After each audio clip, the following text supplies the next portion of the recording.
Hey, so it's Ken Harrison, chairman of Promise Keepers, and I'm sitting here with Dave Wardell, who really formed Promise Keepers with Coach McCartney. And I think it'd be awesome just to hear the story about how Promise Keepers started with you two guys in a car on the freeway.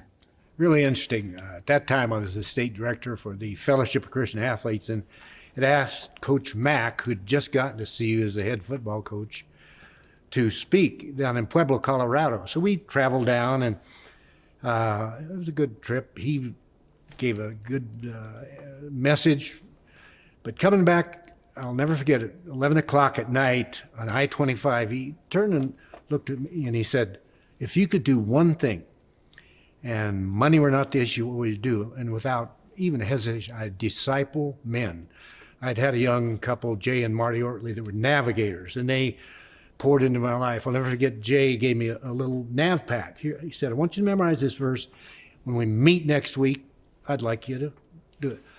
Well, what happened, Ken, he started adding verses and verses, and then when you shave, they're up on the, but it's important, I believe, that you don't promote yourself, you promote God. And to do that, use His Word, because the Bible is one of the most amazing books to live life by. So you're driving back on the freeway with Coach. He asked you, what would you do? You said disciple men. What did he say back, and how did that start Promise Keepers? He said, show up in my office on Monday morning, we're going to go to prayer. And I said, okay. Which was Coach? That's Coach. I go in and I looked in the office and I knocked on the door. He's laying flat on the floor with his face down. I said, get down here, like a coach.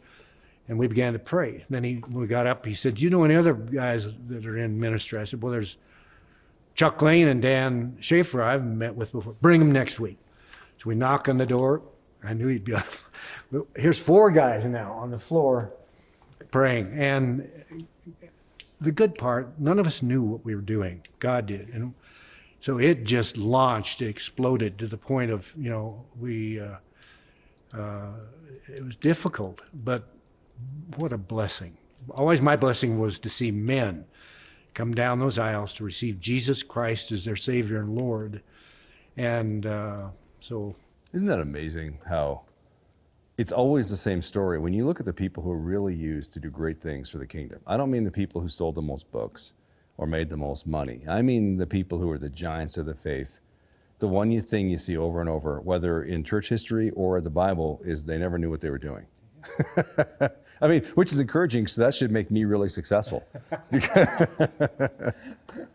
Yeah, it does, and God's word is infallible. I could encourage any male or female by bringing them to church, which is important, because Promise Keepers never meant to be the church. It meant to be a ministry that got men especially back into the church. And many of our fathers worked hard in their life, but they didn't provide a spiritual background. And so if you can get men, not only to church, but into small groups, into discipling and mentoring, it turns things around quickly. And the joy for you and I, Ken, is to see that happen.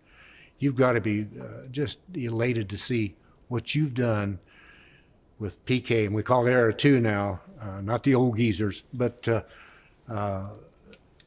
I'm praying that it just launches again. And so... Yeah, I think it will. It's amazing. You can really see the Lord's hand, can't you? Oh. I mean, it's, like I said, if James Robinson asked me once, doesn't it feel great to be called by the Lord to something huge? And I said, well, the good news and bad news. On the one hand, you're called to something huge. On the other hand, God only calls losers. You think, whoa, how do you interpret that? God always calls the runt. Yeah. He always calls the one that's not able. He calls Moses at 80 years old, who's been walking around the desert for 40 years tending sheep. And when he finally calls Moses and he goes on for 2 chapters about what he's going to do, Moses' response is, pick somebody else. Pick someone else. God doesn't choose the guys who are sure they're the man, that they want to be on the stage, that they're the star. He chooses the guys that have no idea what's going on. Exactly. I remember a woman coming to me one time, and I said, well, God could have picked anybody. And she went like this. He picked you. And I was kind of stunned. She said, let me tell you a story. My husband came home from a Promise Keepers meeting, and he did the dishes, started taking care of the kids. I thought, how long is this going to last? And she said it lasted that week, 2 weeks. And he said, if that's Promise Keepers, I'm buying a ticket for every Promise Keeper, potential guys on the block. I want them to go. She was serious. I think she would have just handed him and said, go, because women have that sense, when men that have the potential don't use it spiritually. And here's the thing. We don't teach guys at Promise Keepers how to wash the dishes. We teach the guys at Promise Keepers to put themselves in the shoes of their wife and ask themselves, if I were her, how would I feel loved? And do that. Mm-hmm. And then they come home and, now for my wife, feeling loved is washing the dishes. She likes acts of service. She doesn't care for gifts. So if I came home and brought my wife flowers, she'd say, why did you just waste $50? Yeah. Right? Yeah. Go do the dishes. And you got to know how your wife, how does she feel loved? What is her love language, right? yeah, exactly. Carol and I have been married 58 years. Best decision I ever made other than Jesus was marrying her. And you don't realize when you're 19, 20 years old, going on 21, what life has in store for you. But God blessed me with a woman that is a triple threat. She loves Jesus, she is talented as a seamstress, and she loves people. And so every day I marvel, and I say, how do you put up with me? And she goes, not very well, but and I'm teasing, but it's been great. Yeah, it was Billy Graham who said, someone asked him if he ever contemplated divorce, and he said, his wife, yeah. He asked his wife, and she said, divorce, no, murder? Murder, yes. So, it's interesting, the story about how Promise Keepers was formed, because there was a parallel to this new era, which is unbelievable. So, and you know this. I do. But I took over Promise Keepers and really had no idea what I got myself into, as you know, and I won't go into that long story. But as I took over Promise Keepers, I really thought we should close this, which you know. And so I brought it into my foundation and said, pay off all the bills, close the doors on this thing, and it will never exist again. And called an attorney, a really good attorney, who said, well, you can't just close the doors on it because then you'll lose the protection, and Promise Keepers could be a porn site. So you got to go through due diligence. So I did. The day that we were supposed to close Promise Keepers, I literally had the board lined up and we were closing it. And Raleigh, Washington was very sad that we were going to close it. Yeah. And that morning, a man named Stan Nightingale. He met with me. Florida. And I didn't know who he was, And I had a very busy day. And so he gets a hold of me the night before, and I got to meet with you. I said, well, I don't have time to meet with you. I got to meet with you. I said, okay, well, I'll tell you what. He was from Florida. Yeah. We're in Colorado. And I said, you can see the fire going here. And for all of you who are watching this in Texas right now, it's 7 degrees outside, just so you know. And that's why we have a big fire. But I said, I can meet you at 6 o'clock in the morning at a coffee shop off of I-25 in Castle Rock. And I picked a coffee shop I never go to, but just because it was close to the freeway, and I figure a Florida guy can find this coffee shop. I go in there, Stan breaks into tears. And he starts telling me all the stories about Promise Keepers and how much we need it. And he says, you can't close the doors, you got to keep it open. And so I started praying. And I'm not one of those kind of guys that's always praying for the Lord for some huge sign, but I prayed then. One of the very few times I said, Lord, he's starting to convince me to keep this open. But I know that Satan a lot of times can throw the good in front of you to keep from the great. And if I take this on, it could destroy my life if this isn't from you, Lord. And so I got to make a decision in like 2 hours. I need supernatural revelation from you to know whether this is right. And if I don't get it, then I'm closing Promise Keepers. And it wasn't a threat to the Lord. It was just simply had to make a decision. Just then, the president of my foundation, John Mulder, walked into that coffee shop. It was now about 6:30 in the morning. And I said, John, what are you doing here? It was 45 miles north of our office in Colorado Springs. He doesn't live anywhere near. I mean, the odds of him being at the same coffee shop as me at 6:30 in the morning, what are you doing here? He goes, I'm meeting some people here. What are you doing here? Mm-hmm. And I said, Stan, would you tell John what you just told me? And so Stan tells John the story. And John turns to me. John, who was a very conservative ex-banker, looks at me and says, sounds like you better not close it. And I said, Lord, thank you for your grace that you would give me that message. On the way down from that coffee shop to Colorado Springs is when God really just unveiled the whole plan for Promise Keepers in my mind. And so that by the time I got there, I had to call the board and said, we're not closing Promise Keepers. In fact, change of plans. Yeah. Well, ironically, then a couple weeks later, you come down with Greg Tull Yeah. and Stan and Art Remington, the pastor of Promise Keepers.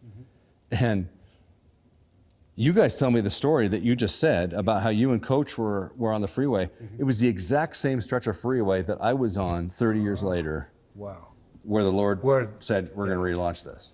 Isn't that amazing? It is amazing, and I appreciate Art and Miriam Remington so much. He is known as the pastor.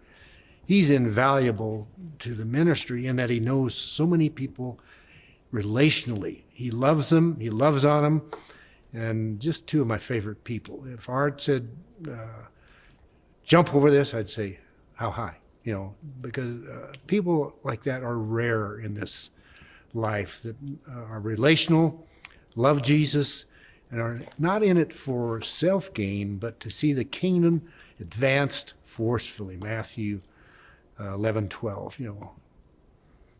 You know, as I often say, and you've heard me say many times, humility is the sign of a man who's in love with Jesus. Good. Pastor Art, he's got the humility. Vietnam vet, and I lean on him, and he's got one of the greatest quotes ever, and it's one I have to hear all the time. And I know you guys, a lot of you need to hear this, especially you type A's like me. Yeah. Which is, do not see your shadow. Yeah. Meaning, don't run in front of the glory of God and you start to see the shadow, because that's when you're going to screw up. A lot of times God's favorite word is wait. Wait. Be patient, you know. Be quick to listen, slow to speak, slow to get angry, James 1:19. And God's word helps you lead your life. And then, but you need men, you need women in your life that love you, but they're not impressed by you. They can come to you and say, you know, Ken or Dave, you need to shape up. And blessed you are if you are open to that happening, because it wounds our ego. Well, good, because you're moving in a direction I don't think is spiritually mature and brings understanding. So I appreciate men and women that have come into my life, like Jay and Marty early with Navigators, and taught us how to be a Christian, taught us how to memorize, then pass it on down. So that's what this is about. I mean, the ambassadors meeting, we are truly carrying out the Great Commission of Christ. Go and make disciples of all men. And we are here to make disciples of every nation, of every man, of every ethnicity, in love. And so, you know, guys, you've heard the story. You've heard what's happening. You've heard how Promise Keepers came together. Understand that God is looking for men of humble hearts who will wait and persevere, both.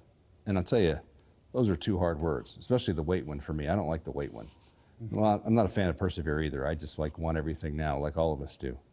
But there's a glory in the waiting. I think sometimes God is pulling back on the reins for us because he's waiting to prepare the way for us in some other way. And you know, Jimmy James, who I know y'all see, is the CEO of Promise Keepers, but you know, he says sometimes, Ken, I got to wear gloves for how hard I have to pull back on the reins on you. Yeah, but there's wisdom in that. And so remember that waiting and perseverance are two of the most important things we have. And as we do this training, God is about to start a new movement. He's not starting a new movement through Promise Keepers. He's starting a new movement of which Promise Keepers is a part. And I would say one of the biggest parts, because our men are screwed up, really screwed up. I just was having a conversation with Addison Bevere, who told me that in all the counseling that the Beveres do through their ministries, one of the things they're seeing now is an epidemic of men in their 20s who don't have sex with their wives anymore. Why? Because of gaming. Because they're so obsessed with video games. Wow. I mean, I don't know what the heck is wrong. I mean, I'm sorry, I'm 54. Games, sex. It's not a hard choice for me, but apparently for guys in their 20s, they've been so damaged that it is a hard choice. And you know who's suffering so violently through that is women, because not only are they suffering in the closeness of their marriage, but think about how their heart's being torn out of their self-value. So we are in a war, in a battle that in the 90s we never knew about. You know, I guarantee you in the 90s it never occurred to anybody at Promise Keepers that men would be playing games instead of having sex with their wives. Right. This isn't about sex with your wife. This is about walking with Christ. But that is an example of how far Satan has advanced the ball against men. And we got to call men back. So y'all, man, have a great time in this training and understand that you are the tip of the spear. You are the front line in this battle. You are the Marines. Hoorah. Hoorah.